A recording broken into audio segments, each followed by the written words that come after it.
അവരെ സീറ്റിലേക്ക് ഇരിക്കാം.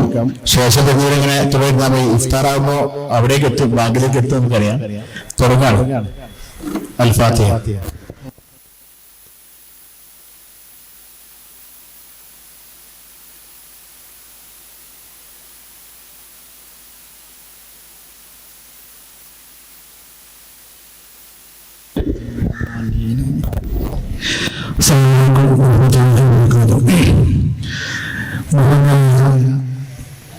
ഈ യോഗത്തിൽ എത്തിച്ചേർന്ന വാക്കാട് പഞ്ചായത്തിലെ രാഷ്ട്രീയ മത സാമൂഹിക രംഗത്തെ പ്രഗത്ഭരായ വ്യക്തിത്വങ്ങളെ പ്രിയപ്പെട്ട നാട്ടുകാരെ,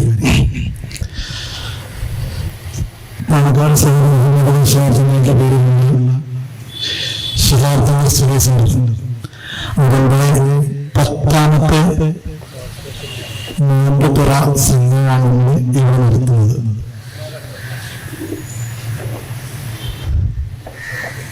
സാധാരണ ഇഫ്താർ സംഘത്തിൽ നിന്നും വിഭിന്നമായി ഏറെ പ്രത്യേകതയുള്ള ഒരു നോമ്പുതുറ ഇഫ്താർ കൂടിയുണ്ട്. ഷാർപ്പുന്ന സ്റ്റഡി സെന്റർ സാധാരണ നമ്മൾ കണ്ടുവരാറുള്ളത് ഇളവണ്ണപ്പാറ മമതായ ഫ്ലാറ്റ്സ് ഹോട്ടൽ പോലുള്ള ഹോട്ടലിൽ വെച്ചൊരു ഇഫ്താർ നടത്തിപ്പിരിക്കുകയാണ്. എന്നാൽ ഇന്ന് ഈ വാക്കാട് സ്കൂളിന്റെ ഈ കലാകാര തിരഞ്ഞെടുപ്പ് ഞാനും റഫീഖ് അടക്കമുള്ള ഈ കമ്മിറ്റി ഭാരവാഹി നിൽക്കുമ്പോൾ ഏറെ ചാരിതാർത്ഥത്തോടെയാണ് നിൽക്കുന്നത്. ഇതിന്റെ നേരെ ബാക്കിലായി അവിടെ മുമ്പിലായി ഓടിട്ട സ്ഥലത്തിന്റെ അടുത്ത് പോയിട്ട് ഷീർത്തുന്ന സ്റ്റഡി സെന്ററിന് പേരിലുള്ള കുടിവെള്ള പദ്ധതിയുടെ പൈപ്പ് നിങ്ങൾക്ക് ഇവിടെ കാണാൻ സാധിക്കും. ഏറെ വർഷങ്ങളായി ഇവിടെ പഠിക്കുന്ന വിദ്യാർത്ഥികൾ അതിൽ നിന്നാണ് വെള്ളം കൊടുക്കുന്നതെന്ന് ഞങ്ങൾ ഈ തലമുറ ഓർമ്മപ്പെടുത്തുകയാണ്. സാധാരണ ഒരു സ്റ്റഡി സെന്ററിന് വ്യത്യസ്തമായി പല നാനാജാതി പല പരിപാടികൾ നമുക്കിതുവരെ നടത്താൻ സാധിച്ചിട്ടുണ്ട്. സ്ഥിരമായി നമ്മൾ നടത്തിവരുന്ന ഒരു പ്രോഗ്രാമാണ് ഈ ഇഫ്താർ സംഘം. എന്റെ കർത്തവ്യം ഈ യോഗത്തിന് ഈ ഇഫ്താർ സംഘത്തിലൂടെ എത്തിച്ചേർന്നത് സ്വാഗതം ആശംസിക്കുക എന്നതാണ്. ഈ വൈകി വളരെ കുറഞ്ഞ സമയമാണ് വിചാരിച്ച സമയത്ത് തുടങ്ങാൻ സാധിച്ചിട്ടില്ല. എല്ലാവരെയും ഒറ്റ വാക്യം ഞാൻ ഈ യോഗത്തിലേക്ക് സ്വാഗതം ചെയ്യുന്നു. എല്ലാവരും പേരെടുത്ത് വിളിക്കേണ്ടവരാണ്. എല്ലാവരും വാക്കാണ് പഞ്ചായത്തിലെ പ്രഗത്ഭരാണ്. എല്ലാവരും അങ്ങനെ മുകളിൽ സ്ഥാനമുള്ളവരും സ്ഥാനപ്പേര് കൊണ്ട് അലങ്കരിക്കപ്പെടേണ്ടവരുമാണ്. ഞാൻ എന്റെ സ്വാഗതം ഒറ്റവാക്കി ആശംസിച്ചുകൊണ്ട് ഈ യോഗത്തിന്റെ ഔപചാരികമായ അധ്യക്ഷ സ്ഥാനത്തേക്ക് ഇതിന്റെ ചെയർമാൻ കൂടെയായിട്ടുള്ള പ്രിയപ്പെട്ട സീറ്റ് റഫീഖിനെ ആദരവോടെ നിർത്തുന്നു. നിങ്ങൾക്ക് നന്ദി. അസ്സലാമു അലൈക്കും. സ്നേഹമുള്ളവരെ, വിവരമില്ലാതെ ഈ കുറഞ്ഞ സമയം പരമാവധി ഉപയോഗപ്പെടുത്തുക എന്നുള്ളതാണ്. നമുക്കറിയാം, ഈ ഇഫ്താർ സംഘത്തിൽ ഒരുമിച്ച് കൂടിയിരിക്കുമ്പോഴും കഴിഞ്ഞ 9 വർഷം കൊണ്ട് 10ാം വർഷമാണ്. ഇത്ര പെട്ടെന്നാണ് കാര്യങ്ങൾ പോകണമെന്നാണ് ഓർക്കുന്നത്. ഒരുപാട് കാലം എണ്ണപ്പാറ ഫാരിസിലും അമിതയിലൊക്കെ കൂടിയിരുന്നു. അതായത് കാലത്തെ വ്യത്യസ്ത വിഷയങ്ങൾ നമ്മൾ പലപ്പോഴും ചർച്ച ചെയ്യപ്പെടുകയും ഒന്നുമില്ലെങ്കിൽ വ്യത്യസ്ത മേഖലയിൽ പ്രവർത്തിക്കുകയും വ്യത്യസ്ത രാഷ്ട്രീയ പാർട്ടി, വ്യത്യസ്ത മതം അല്ലെങ്കിൽ വ്യത്യസ്ത മേഖല പ്രവർത്തിക്കുന്നവർ ഒരുമിച്ച് കൂടി ഇരിക്കുക എന്നുള്ളത് തന്നെ ഒരു അഭിമാനകരമായ ഒരു സംഗതിയായി. പുതിയ കാലത്ത് വെറുപ്പ് പരത്തുമ്പോ ഈ സ്നേഹത്തെ സ്നേഹിക്കുകയും ഇഷ്ടപ്പെടുന്നതിന് മേൽ ഇഷ്ടപ്പെടുകയും ചെയ്യുന്ന കാലം ഈ കൂടിയിട്ടും തന്നെ ഈ സൗഹൃദത്തിലെ കൂടിയിട്ടുന്ന ഒരു പോരാട്ടമാണ്. ആ പോരാട്ടത്തിൽ നമ്മുടെ വയക്കാട്ടുകാർക്ക് പങ്കാളികളാവാൻ കഴിയുന്നു എന്നുള്ളതാണ്. ആ ഗൗരവം മനസ്സിലാക്കി തന്നെയാണ് എല്ലാവരും വരുന്നത്. ഇല്ല ഭക്ഷണം കഴിക്കാനോ അല്ലെങ്കിൽ ഇഫ്താറിനോ അല്ല ഒട്ടും പഞ്ഞില്ലാത്ത കാലം, പുറമെയുള്ള തീന്മേശകളേക്കാൾ വിപുലമായ ഭക്ഷണം നമ്മുടെ വീട്ടിനകത്തെ പിന്നെ സജ്ജീകരിച്ച കാലഘട്ടം. ആ സമയത്ത് അതൊക്കെ മാറ്റി വിലപ്പെട്ട സമയം ഇവിടെ ഈ സൗഹൃദത്തിലെ സപ്തസ്വരങ്ങൾ എന്നും ഉണ്ടാവണമെന്ന് കരുതിയിട്ടുണ്ടാണ്. ഈ സ്റ്റഡി സെന്ററിന്റെ ഭാരവാഹികൾ നിങ്ങൾക്ക് ഏറെ സാധ്യതയുണ്ട്. നമ്മൾ ഇലക്ഷൻ സ്വീകരിച്ച് ഇതിൽ പങ്കാളികളാവാൻ നിങ്ങൾക്ക് ഒത്തുന്നു എന്നുള്ളതും നമുക്കറിയാം. 13 വർഷം മുമ്പ് ഓർഫൻ കുട്ടികൾക്ക് സ്കോളർഷിപ്പ് കൊടുത്ത്, അഥവാ എത്തിയും കുട്ടികൾക്ക് സ്കോളർഷിപ്പ് കൊടുത്ത് നമ്മൾ തുടങ്ങിയത്. അന്ന് 33 കുട്ടികൾക്ക് സീറ്റ അണ്ടർസ്കോച്ചും കോഴിക്കോട് റൈസും കല്ലിച്ച് നമ്മൾ ആരും അറിയാതെ സഹായം കുട്ടികൾക്കും അറിയാൻ ആരെ കൊടുക്കണേ രക്ഷിതാക്കൾക്കും അറിയാത്ത കോളേജിൽ കൊടുത്തു വന്നു. പിന്നെയാണ് അഭിമാനപരമായ ആക്കോട് ഇസ്ലാം സെന്ററൊക്കെ അത്തരം പദ്ധതിയുമായി മുന്നോട്ട് വന്നപ്പോൾ അതിനാവശ്യമില്ലാത്ത സാഹചര്യം നമുക്ക് വന്നു. പിന്നെ അങ്ങോട്ട് ഒറ്റ പരിപാടി 10 വർഷം മുമ്പ് നമ്മുടെ കുടിവെള്ള പദ്ധതിയുള്ള സാഹിബ് സൂചിപ്പിച്ചു. ഇപ്പോൾ ഉദ്ഘാടനം ചെയ്യാൻ പോകുന്ന ടി പോസ്റ്റ് വലിയപ്പോൾ നിൽക്കുന്നുണ്ട്.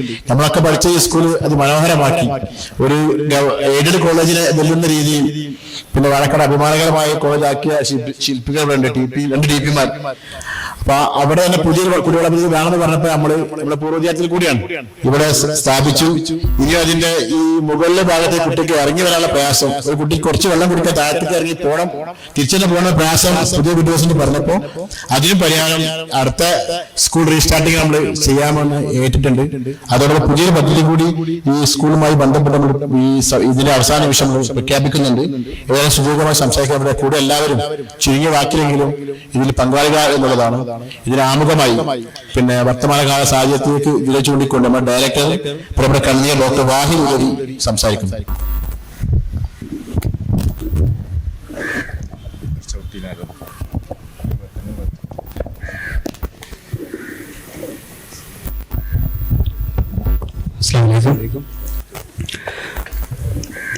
വ്യത്യസ്തമായ ഒരു പരിപാടിയിലാണ് നമ്മൾ സമ്മേളിച്ചിട്ടുള്ളത്.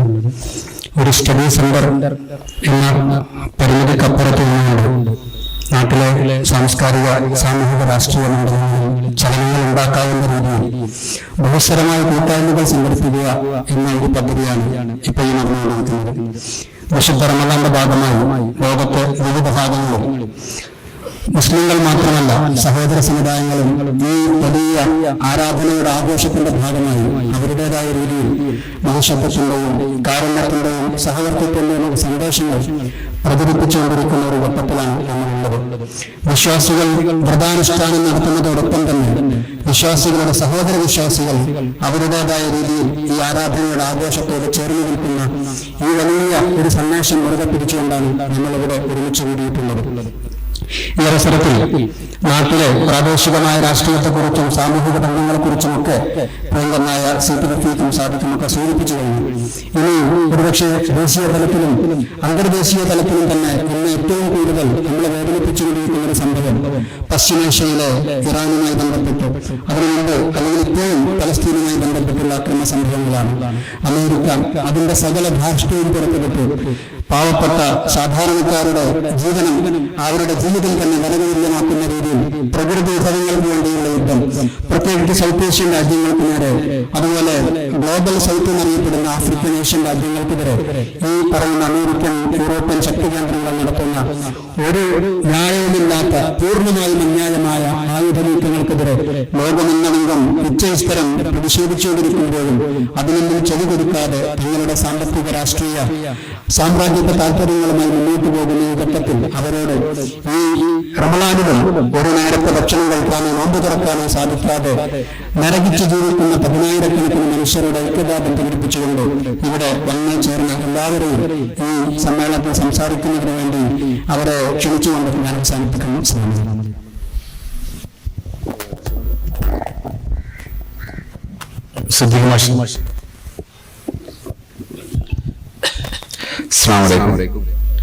വാഴക്കാട് ശിഹാബ് തങ്ങൾ സ്റ്റഡി സെന്റർ എല്ലാ വർഷവും നടത്തിവരുന്ന ഇഫ്താറിൽ വാഴക്കാട് പഞ്ചായത്തിലെ വിവിധ രാഷ്ട്രീയ പാർട്ടി പ്രതിനിധികൾ, വിവിധ സാമൂഹ്യ മേഖലകളിൽ പ്രവർത്തിക്കുന്ന ആളുകളുടെ ഒരു കൂട്ടായ്മ രൂപപ്പെടുന്നു എന്നുള്ളത് വർത്തമാനകാലത്ത് ഏറ്റവും അനിവാര്യമായ ഒന്നാണ്. നമ്മൾ ഓരോ പ്ലാറ്റ്ഫോമുകളായി സംഘടനാ സംവിധാനത്തിലൂടെ ഒക്കെ ജീവിക്കുമ്പോൾ ഒരു സാമൂഹ്യ ജീവി എന്നുള്ള നിലക്ക് നമ്മുടെ പരസ്പര സമ്പർക്കം ഉറപ്പുവരുത്തുന്ന ഇത്തരം കൂട്ടായ്മകൾ ഈ ഇഫ്താറിന്റെ ഏറ്റവും വലിയ സന്ദേശമാണ്. ഈ സന്ദേശം ഉൾക്കൊണ്ടുകൊണ്ടാണ് നമുക്ക് ഇവിടെ എത്തിച്ചേർന്നിട്ടുള്ളത്. നമുക്കറിയാവുന്നതുപോലെ ലോകം സമാധാനം കാംക്ഷിക്കുന്ന ആഗ്രഹിക്കുന്ന ഈ ഘട്ടത്തിൽ ഏത് നിലക്കും പരസ്പരം ജനങ്ങളെ തമ്മിലടുപ്പിക്കുന്ന സിയോണിസ്റ്റ്, അതുപോലെ തന്നെ പാശ്ചാത്യ ശക്തികളെയൊക്കെ അവരുടെയൊക്കെ വിവിധ തലങ്ങളിലുള്ള സമൂഹത്തിലുള്ള അവരുടെ ഇടപെടലുകൾ നമ്മുടെ ജീവിതത്തെ അടക്കം ബാധിക്കുന്ന രീതിയിലേക്ക് മാറിയിരിക്കുകയാണ്. പശ്ചിമേഷ്യൻ വിഷയം ആ ഒരു മേഖലകളിൽ മാത്രം ഒതുങ്ങി നിൽക്കുന്നതല്ല, നമ്മുടെ ഗ്രാമങ്ങളിലെപ്പോഴും അടുക്കളകളെ ബാധിക്കുന്ന രീതിയിലേക്ക് അതിന്റെ തലം അത്രയും വ്യാപ്തിയുള്ളതാണ് എന്നുള്ളതൊക്കെ നമ്മളിപ്പോൾ കണ്ടും തൊട്ടുമൊക്കെ അനുഭവിക്കുകയാണ്. ഈ ഒരു കാലത്ത് സമൂഹം ഒന്നായി ജീവിക്കുകയും എല്ലാവർക്കും സുഖമായി ജീവിക്കാനുള്ള വിഭവങ്ങൾ ദൈവം ഈ ഭൂമിയിൽ ഒരുക്കി വെച്ചിട്ടുണ്ട് എന്നത് നമുക്കൊക്കെ അറിയാവുന്നതാണ്. മനുഷ്യന്റെ സ്വാർത്ഥത, ആർത്തിയും അതോടൊപ്പം തന്നെ പരസ്പരം പിടിച്ചെടുക്കാനുള്ള വെമ്പലുകൾ, ലോകരാജ്യങ്ങളുടെ ഇത്തരം വെമ്പലുകളൊക്കെയാണ് ഇന്ന് വളരെ സുഖമായി ജീവിക്കാവുന്ന ലോകത്തെ തന്നെ വളരെ കഷ്ടപ്പാടുകൾ നിറഞ്ഞതാക്കി മാറ്റുന്നത്. നമ്മൾ ഈ കേരളത്തിൽ തുരുത്തിൽ വളരെ സുഖത്തിലും സൗകര്യത്തിലും ജീവിക്കുന്നവരാണ്. ഒരുപക്ഷെ ഇന്ത്യയിൽ ഇത്രയും സൗകര്യത്തോടെ ജീവിക്കുന്ന ഒരു ജനവിഭാഗം കേരളത്തിലെ, പ്രത്യേകിച്ച് നമ്മുടെ ഈ മലബാർ ഏരിയയിലില്ലാതെ ഉണ്ടാവുകയില്ല എന്നുള്ളത് നമുക്ക് ഊഹിക്കാവുന്നതാണ്. നമ്മൾ ഈ സൗകര്യങ്ങളൊക്കെ അനുഭവിക്കുമ്പോഴും നമുക്ക് ചുറ്റും കഷ്ടപ്പെടുന്നവരെ നമ്മൾ ചേർത്ത് പിടിക്കുന്ന ഒരു പാരമ്പര്യം നമുക്കൊക്കെ ഉണ്ട്. അതാണ് നേരത്തെ എന്റെ ചെയർമാൻ കൂടിയായ CT റഫീഖ് ഇവിടെ പറഞ്ഞിട്ടുള്ളത്.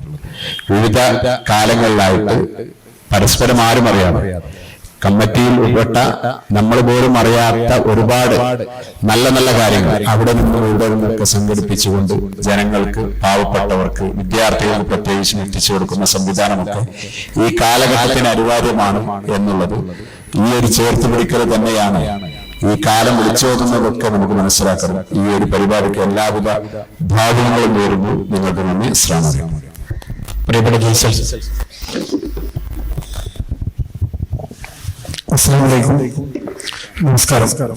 പ്രിയപ്പെട്ട പരിപാടിയുടെ അധ്യക്ഷൻ CT, പ്രിയപ്പെട്ട സഹപ്രവർത്തകരെ, രാഷ്ട്രീയ പാർട്ടി പ്രതിനിധികളെ, പ്രമുഖ വ്യക്തിത്വങ്ങളെ, ജനപ്രതിനിധികളെ, സഹപ്രവർത്തകരെ, പ്രിയപ്പെട്ട നാട്ടുകാരെ, മുഖ്യപ്രഭാഷകൻ തന്നെ വളരെ സമയം കുറച്ചാണ് സംസാരിച്ചത്. അതുകൊണ്ട് നമുക്കെല്ലാവരും ചെറിയ രീതിയിൽ സംസാരിച്ചാൽ എല്ലാവർക്കും 2 വാക്ക് സംസാരിക്കാൻ പറ്റുള്ളൂ. ഞാൻ CT വിളിച്ച സമയത്ത് ഞാൻ പറഞ്ഞു വളരെ സന്തോഷമായി. കാരണം വർഷത്തിൽ നമുക്കത് CT കൂടിച്ചേരലില്ലാഞ്ഞാൽ വലിയൊരു പ്രയാസം. നിങ്ങൾ സെൻമാക്കി നെറ്റിമാക്കി ചിരിക്കേണ്ട. നിങ്ങൾ സാധാരണ ഒരു കൊല്ലത്തിൽ നടത്തില്ല. ഈ പ്രാവശ്യം ഉണ്ടായില്ല. സമയം തന്നെ നാളത്തെ ഒരു ദിവസം ഇല്ലേ. അപ്പൊ ഈ 2 നമ്മൾ കൊല്ലത്തിൽ നമ്മൾ ആഗ്രഹിക്കുന്നതാണ്. അത് CTന്റെ വന്നതോടുകൂടി നമുക്കൊരു സന്തോഷമായി. ഇത് ഇവർ പറഞ്ഞത് നമ്മൾ പറഞ്ഞിട്ടില്ല. ഇതിപ്പോ ഇതിന്റെ പറയാഞ്ഞെന്നുള്ളത് ചോദിക്കേണ്ട വെച്ചിട്ടാണ് ഇപ്പൊ പറഞ്ഞത്. അപ്പൊ ആലോചിക്കുന്ന സമയത്ത് പ്രധാനപ്പെട്ട ആളുകളൊക്കെ പെട്ടെന്ന് കിട്ടും. അപ്പൊ നാളത്തെ ഒരു ദിവസം ഉണ്ട്, മറ്റന്നാളും പറ്റും. അപ്പോ പറഞ്ഞു വന്നത് അത്ര ഒരു സന്തോഷമുണ്ട്.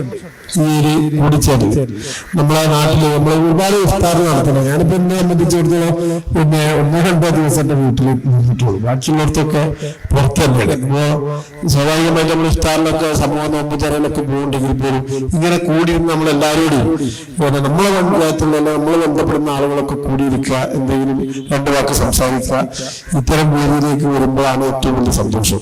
അത് നല്ല അനുയോജ്യമായ സ്ഥലത്ത് കഴിഞ്ഞ പ്രാവശ്യം മമതയിലായിരുന്നു. ഇപ്പൊ നമ്മുടെ സ്കൂളിനകത്ത് തന്നെ ഏറെ സൗകര്യമുള്ള സ്ഥലത്ത് നേരത്തെ ഇവിടെ പറഞ്ഞു. ഷിയാബ് സ്റ്റഡീസ് സെന്ററിൽ ഇവിടെ നടത്തിയിട്ടുള്ള പ്രവർത്തനങ്ങൾ, അപ്പോ അത്തരം രീതിയിലേക്കുള്ള മാതൃകാപരമായുള്ള പ്രവർത്തനങ്ങൾ നടത്തുന്നതോടൊപ്പം നമ്മളെ കൂടിച്ചേരാൻ വേണ്ടിയിട്ടുള്ള ഇങ്ങനെ സൗഹാർദ്ദ സദസ്സാണ് നമ്മൾ സാധാരണയായിട്ട് ഉണ്ടാക്കുന്നത്. ഇപ്പോ പരമാവധി സ്ഥലങ്ങളിലൊക്കെ റെസിഡൻഷ്യൽ അസോസിയേഷൻ പരമാവധി വരുന്നുണ്ട്. ഇതൊക്കെ എന്താ പറയുക, ബന്ധങ്ങൾ അകന്നു പോകുമ്പോൾ ഉണ്ടാകുന്ന ഒരു സംവിധാനം രൂപപ്പെടുത്തി വരികയാണ്. അപ്പൊ അത്തരം രീതിയിലേക്കൊക്കെ നമ്മുടെ നാട് നീങ്ങുമ്പോൾ, നമ്മുടെ നാടല്ല സമീപ ദേശങ്ങളൊക്കെ ആ രീതിയിലേക്ക് വന്നു. നമ്മുടെ നാട്ടിലേക്ക് അതിൽ എത്തിയിട്ടില്ല, പക്ഷെ വരാൻ പോവുകയാണ്. അപ്പൊ അത്തരം രീതിയിലേക്ക് ഇങ്ങനെ അകന്നു പോകുന്ന ഒരു സാഹചര്യത്തിൽ നമ്മൾ കൂടിച്ചേരൽ സ്വാഭാവികമായിട്ടും നമ്മൾ ഉണ്ടാക്കി തീർക്കുന്നതാണ്. ഇത് പുണ്യമാക്കപ്പെട്ട മാസത്തിൽ കൃത്യമായി ഇഫ്താറിന് വേണ്ടിയുള്ള സൗകര്യം സംവിധാനങ്ങളൊക്കെ രൂപപ്പെടുത്തുന്ന ഈ കമ്മിറ്റിയെ ഉത്തമം പ്രശംസിക്കുകയാണ്. അതോടൊപ്പം തന്നെ ജീവകാരുണ്യ സന്നദ്ധ സേവന രംഗത്തൊക്കെ വളരെ സജീവമായിട്ടുള്ള ഇടപെടല് പൊതുപ്രവർത്തകർ എന്നുള്ളവർക്ക് അവരുടെ അതിൽ കൂടി ഉണ്ടാകുന്ന ഒരു ചടങ്ങ് ഉണ്ടാവാറുണ്ട്. അപ്പൊ അത്തരം രീതിയിലേക്ക് പ്രവർത്തനം നടത്തുമ്പോൾ ഇതിനു വേണ്ടിയുള്ള സാഹചര്യം ഒരുക്കിയിട്ടില്ല. മറ്റുള്ള കാര്യങ്ങളിലേക്ക് ഒന്നും കടക്കില്ല. നമുക്ക് അറിയുന്ന കാര്യങ്ങളാണ് അതൊക്കെ. നമുക്കറിയാം, തെരഞ്ഞെടുപ്പിന്റെ ഒരു വേളയിൽ വന്നു സ്ഥാനാർത്ഥികളായി. നാളെ കഴിഞ്ഞ് നോമ്പ് കഴിഞ്ഞാൽ നമ്മൾ പടപെട്ടാൻ ഇറങ്ങുകയാണ്. ഓരോരുത്തരും ഓരോ സംവിധാനത്തിന്റെ ഭാഗമായിട്ട് ഇങ്ങനെ പോകും. പക്ഷെ അതൊക്കെ ഉണ്ടെങ്കിൽ പോലും നമ്മുടെ നാട്, നമ്മുടെ പഞ്ചായത്ത് കാണിക്കുന്ന ഒരു മാതൃക, അത് വാക്ക് ഡയാലിസിനൊക്കെ നമ്മൾ കാണിച്ച അത്തരം കൂട്ടായ്മ കൂടെയാണ് നമ്മൾ ചേരേണ്ട സ്ഥലത്ത് നമ്മൾ ഒരുമിച്ചിരുന്ന് ചേരേണ്ട സ്ഥലത്ത് ചേരാൻ നമ്മൾ മനസ്സ് കാണിക്കാറുണ്ട്. അതിനുവേണ്ടി ഈ സാഹചര്യം ഒരുക്കിയിട്ടുള്ള ശിഹാബ് തങ്ങൾ സ്റ്റഡി സെന്ററിന്റെ ഭാരവാഹികളുടെ മുന്നിൽ കടത്താൻ അറിയിച്ചു കൊണ്ടിരിക്കുന്നു. എല്ലാവിധ ആശംസകൾ വയ്ക്കുന്നു.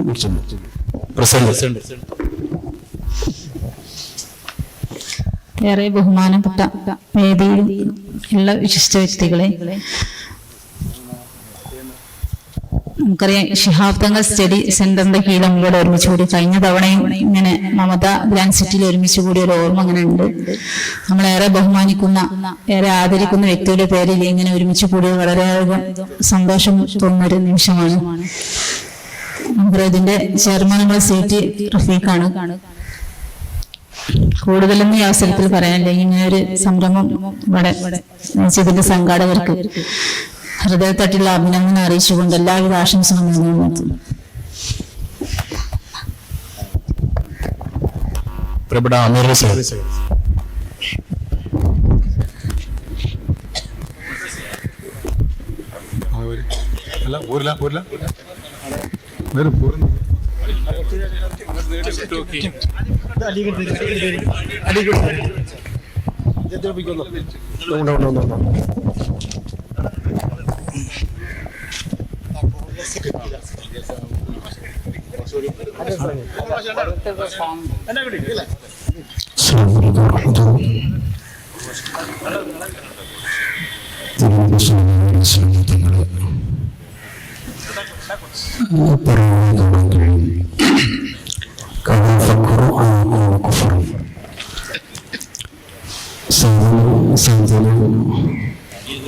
പ്രവർത്തനങ്ങളെല്ലാം മനുഷ്യൻ യാഥാസ്ഥിത്വത്തെ പോലും നിഷേധിക്കുമെന്ന് കാണാൻ കഴിയും.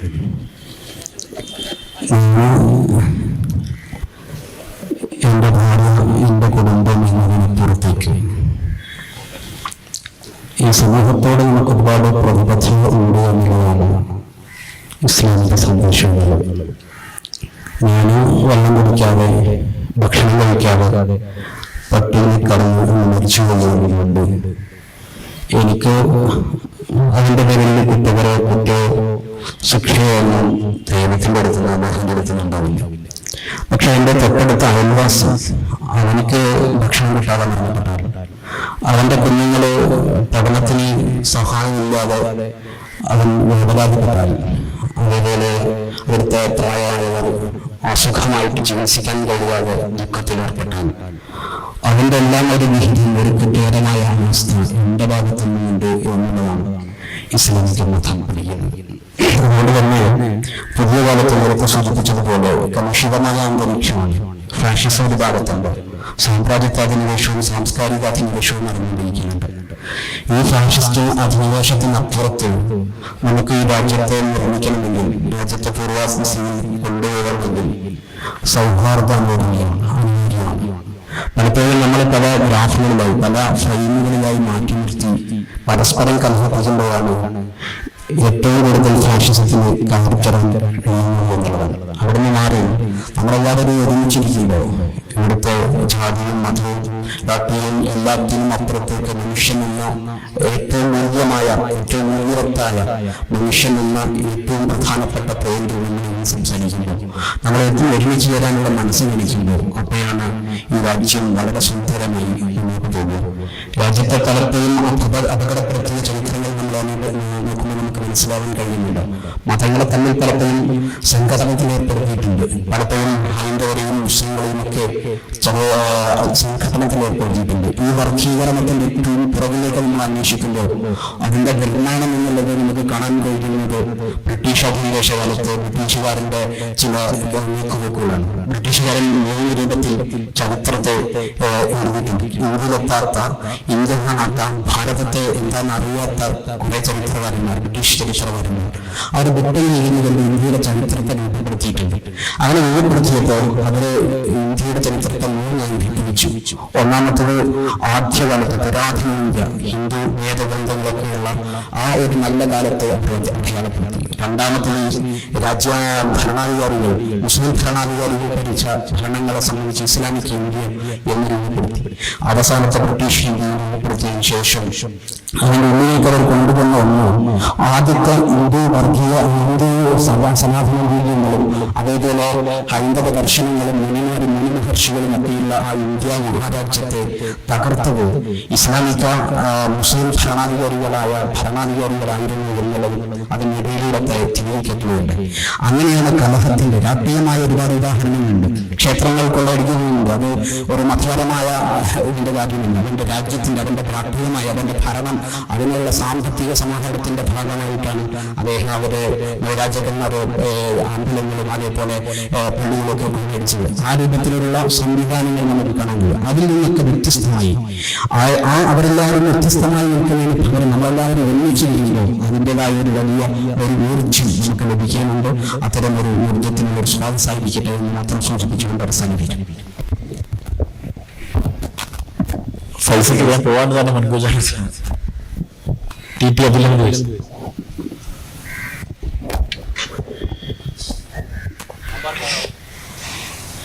ഏറ്റവും സ്നേഹം നിറഞ്ഞ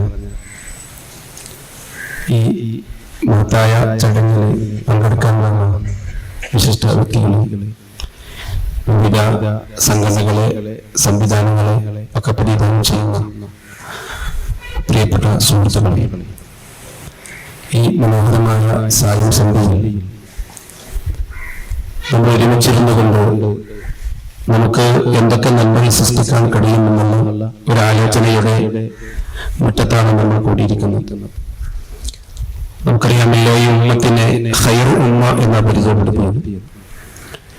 ലോകത്ത് ഇന്ത്യയിലെ നമ്മുടെ രാജ്യത്തൊക്കെ നമുക്ക് മാത്രമായ ചില അടയാളപ്പെടുത്തലുകൾ നമ്മുടെ ചുറ്റുപാടുകൾ അടയാളപ്പെടുത്തി തന്നിട്ടുണ്ട്.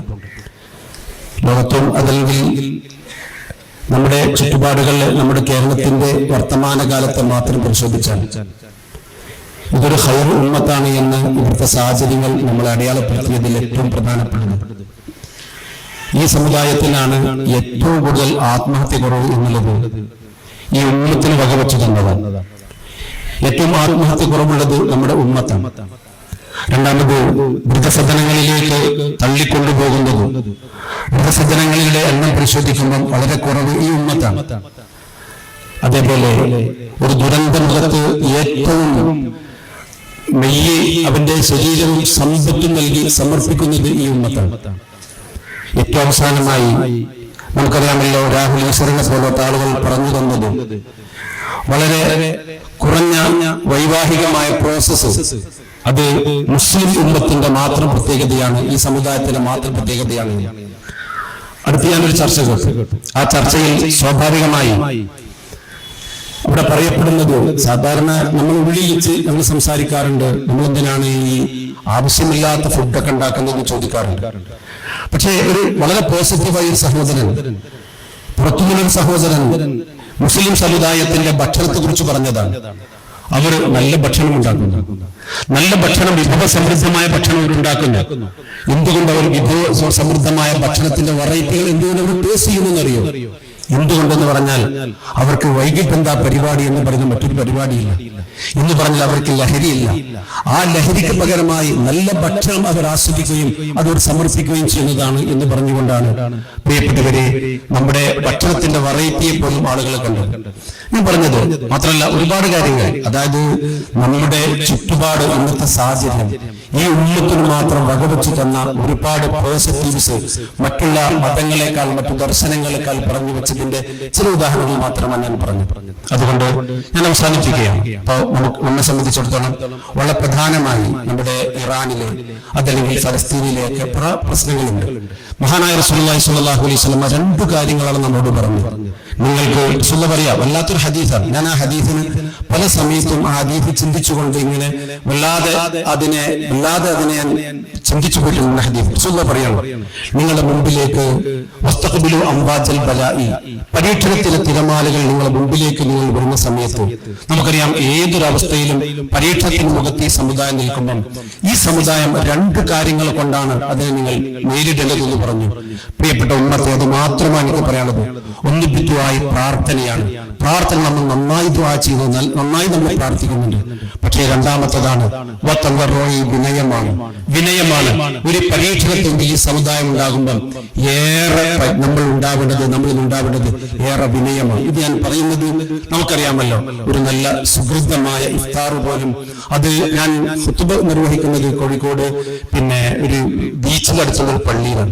അവിടുത്തെ സുഹൃത്തുക്കളൊക്കെ പറഞ്ഞു, പ്രിയപ്പെട്ട ഉസ്താദേ, നിങ്ങൾ പ്രസംഗിക്കേണ്ടത് എന്താന്ന് പറഞ്ഞാല് ഈ വളരെ ഇഫ്താറിനെ ആഭാസമാക്കുന്ന, ഇവിടെ ഒരു മഗ്‌രിബിനൊക്കെ നോമ്പ് തുറക്കാൻ വന്ന് 2-3 മണിയാകുന്ന സമയം വരെ ഇങ്ങനെ ഇഫ്താറിനെ ആഭാസമാക്കുന്ന ഒരു കോലങ്ങൾ ഇവിടെ കണ്ടുകൊണ്ടിരിക്കുന്നു. നിങ്ങൾ അതിനെതിരെയാണ് സംസാരിക്കുന്നത് പറഞ്ഞു. ഇഫ്താറിനെ പോലും നമ്മൾ ആഭാസമാക്കി, അതിനെ പോലും നമ്മൾ ഈ വിനയത്തിൽ നിന്ന് മാറി, അതിന്റെ ഏറ്റവും പ്രധാനമായി ഇസ്ലാമിനെ സംബന്ധിച്ചിടത്തോളം നമുക്കറിയാമല്ലോ, ഒരു നോമ്പുകാരന്റെ ഏറ്റവും പ്രധാനപ്പെട്ട സമയം എപ്പോഴാണെന്നറിയോ? നോമ്പ് തുറക്കുന്ന സമയമാണ്. നോമ്പ് തുറക്കുന്ന സമയത്തുള്ളവന്റെ പ്രാർത്ഥന, പ്രിയപ്പെട്ടവരെ, അറഫയുടെ പ്രാർത്ഥനയോട് സമാനമാണെന്ന് നബി സല്ലല്ലാഹു അലൈഹി വസല്ലം പഠിപ്പിച്ചിട്ടുണ്ട്. ഞാൻ പറഞ്ഞത് അത്ര ശ്രേഷ്ഠവും അത്ര മനോഹരമായ ഒരു നല്ല സമയത്തെയും ഒരു നല്ല സന്ദർഭത്തെയും പ്രിയപ്പെട്ടവരെ നമ്മൾ ഈ ആഭാസങ്ങൾക്ക് വഴിവെക്കുന്നതിന് പകരമായി നമ്മളൊന്നുകൂടി വിനയത്തിലേക്കും പ്രാർത്ഥനയിലേക്കും മടങ്ങുക. അല്ലാഹു അനുഗ്രഹിക്കട്ടെ. അവസരം തന്നതിൽ നന്ദി പറഞ്ഞു അവസാനിപ്പിക്കുന്നു. അസ്സലാമു അലൈക്കും വറഹ്മത്തുള്ളാഹി. നമ്മുടേതല്ലാതെ കാരണത്താൽ പരിപാടി തുടങ്ങാൻ വരികയാണ്. എന്നാൽ നമ്മളൊക്കെ കുറ്റക്കാരാണ്. ഇഫ്താറുമായി നടക്കുള്ളൂ. പക്ഷെ എല്ലാവരും പറഞ്ഞ് നമുക്ക് സംസാരിക്കണമെന്നാണ് ആഗ്രഹം. പ്രിയപ്പെട്ട MP അബ്ദുൽ മാസ്റ്റർ.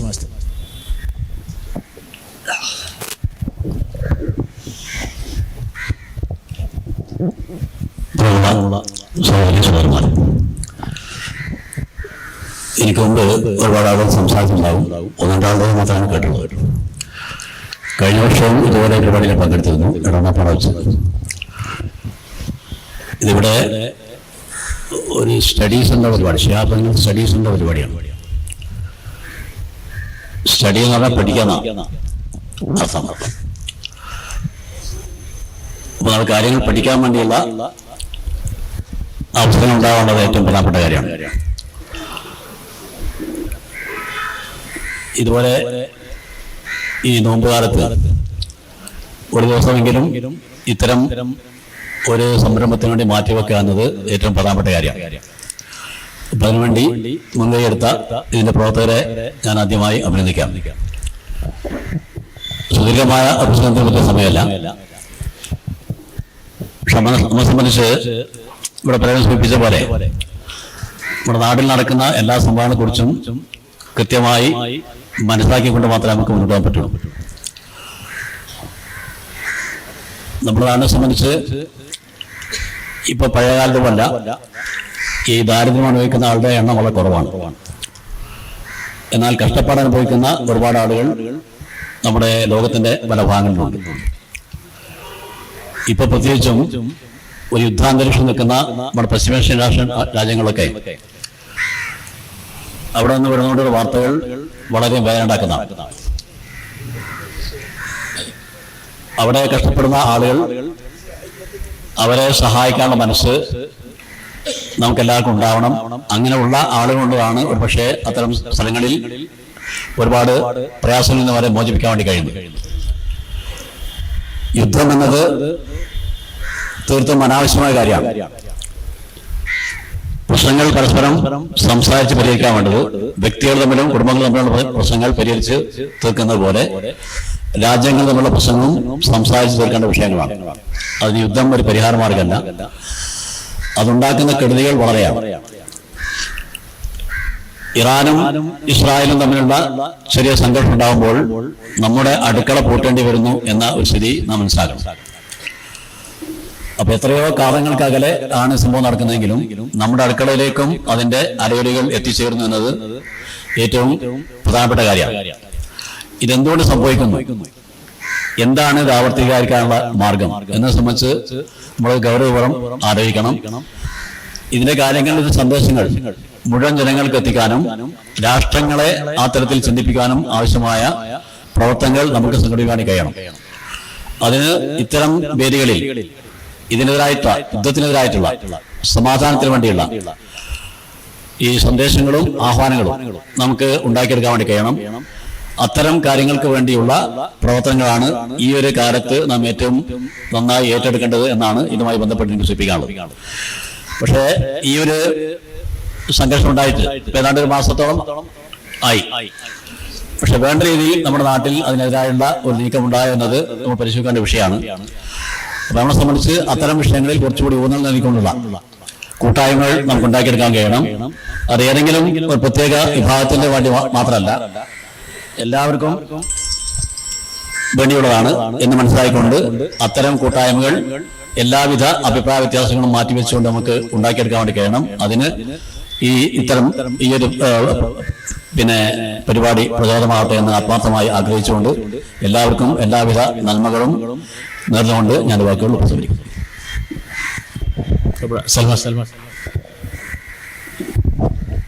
സമയക്കുറവാണ് ഈ പരിപാടിയുടെ ഉദ്ദേശം, അതുപോലെ തന്നെ ഉദ്ഘാടനം.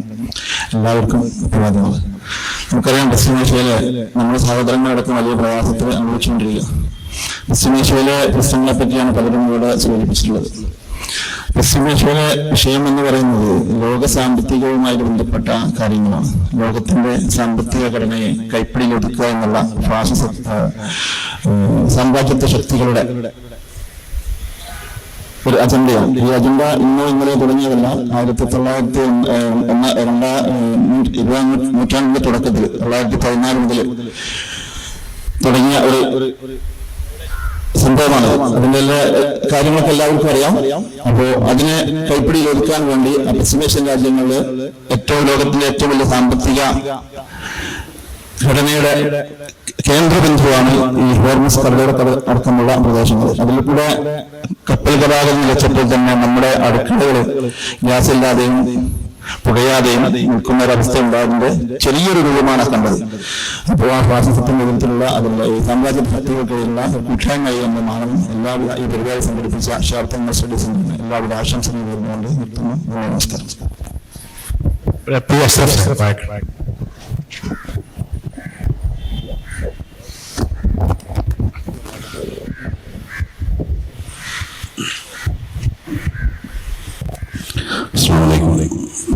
സഹോദരി സഹോദരന്മാരെ, നമ്മൾ കഴിഞ്ഞ വർഷം ഇങ്ങനെയൊരു സംഗമത്തിൽ പങ്കെടുക്കുന്ന സമയത്ത് നമുക്കറിയാം, നമ്മുടെ സാമ്രാജ്യത്വ ശക്തികളും അതുപോലെ തന്നെ നമ്മുടെ ഇസ്രായേലിലൊക്കെ തന്നെ ഫലസ്തീനെ അടിച്ചുകൊണ്ടിരിക്കുന്ന സമയം, അതേപോലെ തന്നെ ഇപ്പോ ഇറാനുമായി യുദ്ധം നടന്നുകൊണ്ടിരിക്കുന്ന വളരെ പ്രയാസകരമായ ഒരു സാഹചര്യത്തിലാണ് നമ്മുടെ ഈ സംഗമം. ഇത് നമുക്കറിയാം, നമ്മുടെ രാജ്യം ഒരു മതേതര രാജ്യമാണ്. എല്ലാ വിഭാഗം ജനങ്ങളെയും കോർത്ത് പിടിച്ചുകൊണ്ടുള്ള ഒരു സംവിധാനമാണ് നമ്മെ സംബന്ധിച്ചിടത്തോളം ഈ നാട്ടിൽ, പ്രത്യേകിച്ചും കേരളത്തിൽ നമ്മൾ മുന്നോട്ട് കൊണ്ടുപോകുന്നത്. അതുകൊണ്ട് തന്നെ ഇത്തരം സംഗമങ്ങൾ ഏറെ പ്രസക്തിയുള്ള ഒരു സന്ദർഭമാണ്. പൊതുവെ നമുക്കറിയാം, നമ്മുടെ നാട്ടിൽ ഉത്തരേന്ത്യയിലും മറ്റും നടക്കുന്നത് പോലെ തന്നെ മതത്തിന്റെ പേരിലുള്ള വർഗീയമായ വേർതിരിവുകൾ പൊതുവെ കുറവാണ്. അതിന് പ്രധാനപ്പെട്ട കാരണം ഇത്തരം സംരംഭങ്ങളാണ്. സ്വാഭാവികമായും നമുക്കറിയാം, നമ്മുടെ കേരളത്തിൽ പ്രവർത്തിച്ചുകൊണ്ടിരിക്കുന്ന രാഷ്ട്രീയ പാർട്ടികളാണെങ്കിലും മതേതര ചിന്താഗതി പുലർത്തുന്ന മറ്റ് പ്രസ്ഥാനങ്ങളാണെങ്കിലും ഒക്കെ തന്നെ എല്ലാവരെയും ചേർത്ത് പിടിച്ച് മുന്നോട്ട് കൊണ്ടുപോകണം എന്ന ആശയമാണ് മുന്നോട്ട് വെക്കുന്നത്. അതുകൊണ്ട് തന്നെയാണ് നമുക്ക് ഇങ്ങനെ കൂടിയിരിക്കാൻ ഇവിടെ സാധിക്കുന്നത്. ഈ അവസ്ഥ ഇല്ലാതാകാനുള്ള ശ്രമങ്ങൾ പല ഭാഗത്തുനിന്ന് ഉണ്ടായിക്കൊണ്ടിരിക്കുന്നുണ്ട്. അതിലേറ്റവും ഖേദകരമെന്ന് പറയട്ടെ, അത്തരം ഫാസിസ്റ്റ് ശക്തികൾക്കെതിരെ നമ്മുടെ സമുദായത്തിൽ നിന്ന് പോലും അവർക്കെതിരെ പോരാടുന്നതിന് മുൻകത കാണിക്കുന്ന ആളുകൾ മുന്നോട്ട് വരുന്നു എന്നുള്ളത് ഏറെ സങ്കടകരമായ ഒരു അവസ്ഥയാണ്. അപ്പൊ അത്തരം കാര്യങ്ങൾ തിരിച്ചറിവുണ്ടായെങ്കിൽ മാത്രമേ ഈ രാജ്യത്തിന്റെ സംരക്ഷണം, ഈ രാജ്യത്തിന്റെ നന്മ പൂക്കുന്ന അവസ്ഥ നമുക്ക് ഉണ്ടാക്കിയെടുക്കാൻ കഴിയും. നമ്മുടെ സ്വന്തമായിട്ടുള്ള ചില ആവശ്യങ്ങൾ പൂർത്തീകരിക്കാൻ വേണ്ടി ഈ മുന്നത്തെ ഫാസിസ്റ്റ് സർക്കാർ നമുക്ക് ചില ആനുകൂല്യങ്ങൾ ചെയ്തു തരുമ്പോഴേക്കും അവർക്ക് വേണ്ടി വാദിക്കാനും നമ്മുടെ അസ്തിത്വം തന്നെ നഷ്ടപ്പെടുന്ന രീതിയിലുള്ള പ്രവർത്തനങ്ങൾക്ക് മുന്നോട്ട് പോകാനും ശ്രമിക്കുന്ന സംഘടനകൾ നമ്മുടെ നാട്ടിലുണ്ട് എന്നുള്ളത് വേറെ ഖേദകരമാണ്. അപ്പൊ അത്തരം കാര്യങ്ങളിലുള്ള തിരിച്ചറിവ് നമുക്ക് ഓരോരുത്തർക്കും ഉണ്ടാകണം. എന്നിട്ട് ഇതുപോലെയുള്ള കൂട്ടായ്മകളിലൂടെ നമ്മുടെ നാടിന്റെ നന്മയ്ക്കായി നമുക്ക് ഒരുമിച്ച് മുന്നോട്ട് പോകാൻ സ്റ്റഡി സെന്ററിനോട് എനിക്ക് പറയാറുള്ളത്, കഴിഞ്ഞ വർഷം ഞാൻ പറയുമ്പോഴെന്നാണ് എനിക്ക് തോന്നുന്നത്, നമ്മുടെ ഒരു ഓർമ്മ ഇഫ്താറിൽ ഒതുങ്ങി പോയിരുന്നു നമ്മുടെ പ്രവർത്തനങ്ങൾ. കൂടുതലായിട്ട് ഇത്തരം സ്റ്റഡി നടക്കണം. നമ്മുടെ നാട്ടിലുള്ള ഇത്തരം പ്രശ്നങ്ങളിൽ വ്യത്യസ്ത വീക്ഷണമുള്ള ആളുകളെ കൂടിയിരുത്തി അവരുമായി സംവദിക്കാനുള്ള അവസരങ്ങൾ നമ്മൾ ഒരുക്കണം. അതിലൂടെ മാത്രമേ നമുക്ക് മാറ്റങ്ങൾ ഉണ്ടാക്കാൻ സാധിക്കുകയുള്ളൂ. ഈ പരിപാടിക്ക് എല്ലാവിധ ആശംസകളും ജയിക്കും.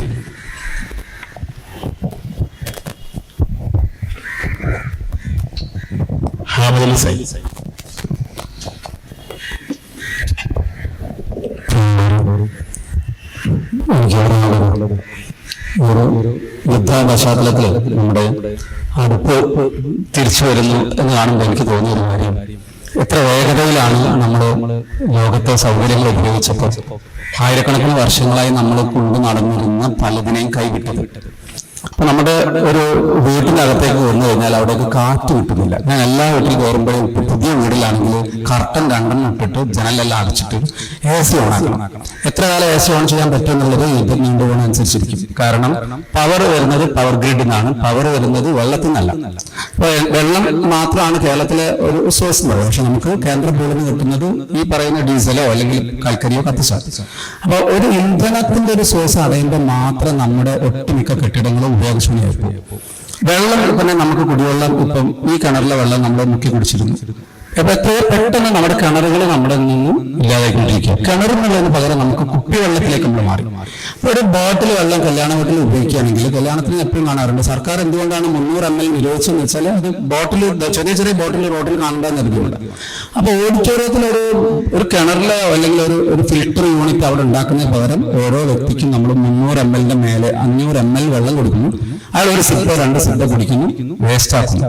അപ്പൊ ഒരു കല്യാണത്തിന്റെ ഒരു സ്റ്റേജിൽ മാത്രം, ഒരു ഹാളിൽ മാത്രം 1000 ആളുകൾ ഒന്നുമെങ്കിൽ ഏകദേശം ഒരു 1000 ആൾക്ക് കൊടുത്ത വെള്ളത്തിൽ പകുതി വെള്ളം വേസ്റ്റ് ആക്കുന്നുണ്ട്. അപ്പൊ ഒരു വെള്ളത്തിന് പോലും വില കൽപ്പിക്കാത്ത ഒരു രീതിയിലാണ് നമ്മൾ പണത്തെ ഉപയോഗിക്കുന്നത്. അപ്പൊ എവിടെയാണ് ഇതിന്റെ ഒരു നോമ്പ് നോട്ടിട്ട് ആലോചിക്കേണ്ട കാര്യം കൂടിയാണത്. എത്രമാത്രം ലാളിത്യമാണ് നമ്മൾ സ്വീകരിക്കേണ്ടത് എന്നുള്ളതിന് പകരം എത്രമാത്രം പൊങ്ങച്ചം സ്വീകരിക്കാം എന്നുള്ളതൊക്കെയാണ് നമ്മൾ പഠിച്ചുകൊണ്ടിരിക്കുന്നത്. അപ്പൊ അങ്ങനെയാണ് നമ്മൾ വീട് പോലും പണിയുന്നത്. നമ്മളപ്പോ പ്രകൃതിയുടെ ഒരു സൗകര്യങ്ങളെ, കാറ്റിനെ, വെളിച്ചത്തെ, എല്ലാ പള്ളിക്കാർക്കും വെളിച്ചം ലൈറ്റ് ഇട്ടാലേ കാണും, പുറത്തുനിന്നുള്ള വെളിച്ചം ഉപയോഗിക്കാൻ പറ്റാതെ. അങ്ങനെ വെളിച്ചത്തെയും കാറ്റിനെയും വെള്ളത്തെയും ശുദ്ധവായുവിനെയും ഒക്കെ നോർമലി കിട്ടിക്കൊണ്ടിരിക്കുന്ന ഒരു കേരളത്തിൽ പോലും നമ്മൾ യൂറോപ്യൻ സ്റ്റൈലിലോ അല്ലെങ്കിൽ ഗൾഫിലെ സ്റ്റൈലിലോ ഒക്കെ കെട്ടിടങ്ങളെയും ഒക്കെ കൊണ്ടുവരുമ്പോൾ എവിടെയെങ്കിലും ഒരു പ്രതിസന്ധി ഉണ്ടാകുമ്പോൾ പിടിച്ചു നിൽക്കാൻ പറ്റാത്ത അവസ്ഥയുടെ വ്യക്തമായ സൂചന. എല്ലാ യൂണിവേഴ്സിറ്റികളും അടച്ചു, എല്ലാ ഹോസ്റ്റലും അടച്ചു. കാരണം അടുപ്പില്ല എന്നതാണ് പറഞ്ഞത്. അപ്പം ഒരു യൂണിവേഴ്സിറ്റി അടക്കാൻ മാത്രം നമ്മുടെ അത്ര ചിന്തകരുള്ള ഒരു സ്ഥലത്ത് പോലും ഇതാ ഒരു ആൾട്ടർനേറ്റീവ് ഒരു കിച്ചൺ അവിടെ വേണം എന്നുള്ളൊരു കോൺസെപ്റ്റ് ഇല്ലാതെയാണ് നമ്മൾ വീടുകളിലും പഠിക്കുന്നത്. അപ്പൊ യൂണിവേഴ്സിറ്റികളാണ് വീടുകളാണ്. അപ്പൊ നിർത്തുന്നു. അപ്പൊ ഈ ഒരു പശ്ചാത്തലത്തിൽ ഇങ്ങനെയൊക്കെയാണ് ചിന്തിച്ച് ചർച്ചകളൊക്കെ ചെയ്ത് അശ്വവർണ്ണവരെ എന്തെങ്കിലുമൊക്കെ ഇടയ്ക്കൊക്കെ ചർച്ചകൾ ചെയ്ത് ചില കാര്യങ്ങളൊക്കെ മുന്നിൽ നിൽക്കേണ്ടതുണ്ട്. Okay, thank U.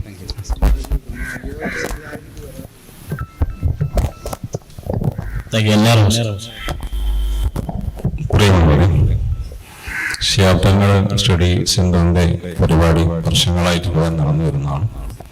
വളരെ നല്ല ഒരു കാര്യമാണ്. രണ്ടൊരുപാട് ഈ നോമ്പിനും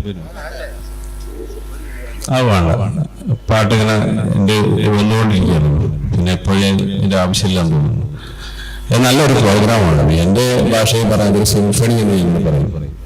വ്യത്യസ്ത ഇൻസ്ട്രുമെന്റ്സ് എല്ലാവരും കൂടി ഒരേ പാട്ടിന് വേണ്ടി വായിക്കുന്നത് നിങ്ങൾ കണ്ടിട്ടുണ്ടാവും. നമ്മുടെ നാട്ടിലെ ഞാൻ ഉത്തരേന്ത്യ അല്ല, അവിടേക്കൊന്നും പോകുന്നില്ല, പശ്ചിമേഷ്യക്ക് ഞാൻ പോകുന്നില്ല, ഞാൻ ഇവിടേക്ക് തന്നെ ഇരിക്കുന്നത്. നമ്മളെല്ലാവരും ഉള്ള ഒരു വേദി വളരെ അപൂർവമാണ് നമ്മുടെ നാട്ടിൽ. ഈവൻ ഒരു പെരുന്നാളിന് പോലും അല്ലെങ്കിൽ ഓണത്തിനാണ് നമ്മുടെ വാഴക്കാട്ടിൽ അല്ലെങ്കിൽ ഈ പ്രദേശത്ത് എവിടെയെങ്കിലും ഇങ്ങനൊരു സിംഫണി ഉണ്ടാവാറില്ല. നമ്മൾ മാത്രമായിട്ടുള്ള ഒരു ലോകത്ത് മാത്രം ജീവിക്കുകയാണ്. എല്ലാവരേക്കും ഒരുമിച്ചിരിക്കാവുന്ന വേദികൾ വളരെ കുറഞ്ഞു വരുന്ന ഒരു കാലത്ത് ശിഹാബ് സ്റ്റഡി സെന്റർ ഇങ്ങനെയൊക്കെ ഒരു പരിപാടി കൊല്ലത്തിലെങ്കിലും നടത്തുന്നത് വളരെയധികം സന്തോഷമുണ്ട്. ഹൃദയത്തിന്റെ ഭാഷയിൽ എല്ലാവിധ അഭിവാദ്യങ്ങൾ അർപ്പിച്ചുകൊണ്ട് ഞാൻ അവസാനിപ്പിക്കുന്നു. പുഷ്പേശി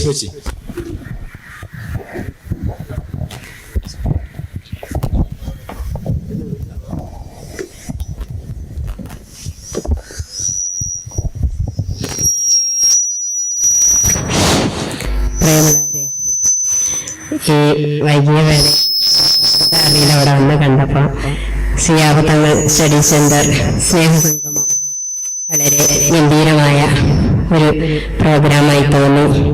ഈ ഒരു അവസരത്തിൽ ഇങ്ങനെ കൂടിയിരിക്കാനും സംസാരങ്ങൾ കേൾക്കാനും കാണാനും ഒക്കെ അവസരമൊരുക്കിയ ഇതിന്റെ സംഘാടക സമിതിയെ ഞാൻ അഭിനന്ദിക്കുന്നു. തുടർക്കാലങ്ങളിലും ഇങ്ങനെയൊക്കെ നന്മകൾ ചെയ്യാനും കൂടിയിരിക്കാനും ഒക്കെ നമുക്കെല്ലാവർക്കും അനുഗ്രഹം ഉണ്ടാവട്ടെ എന്ന് പ്രാർത്ഥിച്ചുകൊണ്ട് ഈ ഒരു സംരംഭത്തിന് എല്ലാവിധ ആശംസകളും അർപ്പിച്ചുകൊള്ളുന്നു. പ്രിയപ്പെട്ട AK ഗഫൂർ മാസ്റ്റർ തങ്ങൾ സ്റ്റഡി സെന്ററിന്റെ എല്ലാവിധ ആശംസകളും അർപ്പിച്ചു നിർത്തുകയാണ്. നേരത്തെ സൂചിപ്പിച്ചതുപോലെ കഴിഞ്ഞ വർഷം നമ്മൾ മമത റെസ്റ്റോറന്റ് കൂടിയപ്പോൾ ഗസയുടെ ഭീകരമായ ഒരു മുഖമന്ത്രം ഉണ്ടായിരുന്നു. ഇന്നത് വ്യാപിച്ച് നമ്മൾ പ്രാർത്ഥിച്ചു തന്നെ അത് അവസാനിക്കട്ടെ എന്നായിരുന്നു. അത് അവസാനിച്ചില്ലെന്ന് മാത്രമല്ല, അത് സർവത്ര കുറച്ചും വ്യാപിച്ചുകൊണ്ട് ഇറാനിൽ പിഞ്ചു കുഞ്ഞുങ്ങളുടെ നേരെയുള്ള ആക്രമണങ്ങളാണ് മുന്നിലുള്ളത്. അപ്പൊ ഇത്തരുണത്തിൽ ഇതേപോലെ ഒരു വേദി നമ്മുടെ മനുഷ്യന്റെ ചിന്തകളെ ഒന്നുകൂടി ഉയർത്തിക്കൊണ്ടുവരാൻ പര്യാപ്തമായ രൂപത്തിലേക്കുള്ള ഒരു ചടങ്ങായിട്ട് മാറണം എന്ന് മാത്രം ആഗ്രഹിച്ചുകൊണ്ടും പ്രാർത്ഥിച്ചുകൊണ്ടും നിർത്തുന്നു. അഭിവാദ്യങ്ങൾ.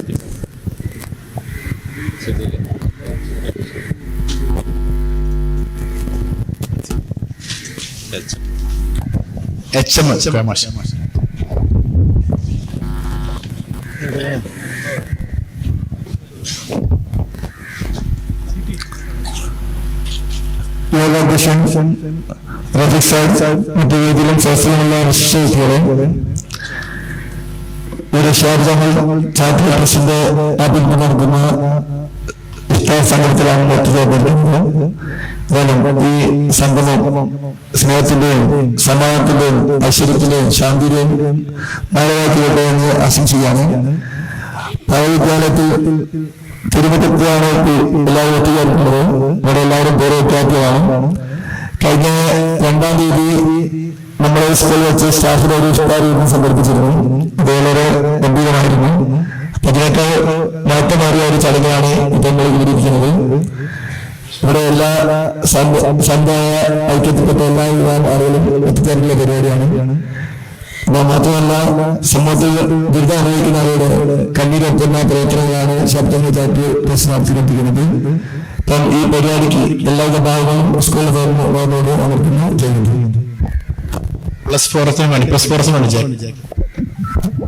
എല്ലാവർക്കും വൈകിട്ടുണ്ട്. സ്നേഹസമയം തുടരട്ടെ. 15-ാമത്തെ അങ്ങനെ സംശയമുണ്ട്. എല്ലാത്തിലും പങ്കെടുക്കാറുണ്ട്. എല്ലാവിധ ആശംസകളും നേരുന്നു.